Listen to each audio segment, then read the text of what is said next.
கடைக்கு போறேன்டி. நானும் வரேங்க, பொருள் வாங்கணும். நீ ஏன்டி வர? பொருள் வாங்கணும். ஏ சிச்சி மூஞ்சி அப்படி வைக்காத, ஆய் வருது. போய் ட்ரெஸ் மாத்திட்டு 5 நிமிஷம் ட்ரெஸ் மாத்திட்டு ஆலி மூஞ்சியும் பாரு. A few minutes later. ஏங்க கிளம்பிட்டேங்க, போலாம். விட்டுட்டு போயிட்டான். தெரியும்டா, யாரையும் லவ் பண்றான். டிக்கெட்டே போன் பேசுறான். ஐயோ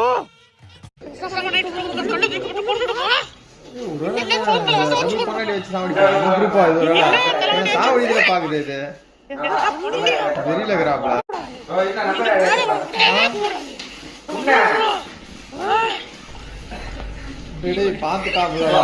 பிளான் பண்ணதே நீங்க எல்லாரும் முன்னாடி பிளான் பண்ணிட்டீங்க, தெரியாம பிளான் பண்ணிருக்கீங்க.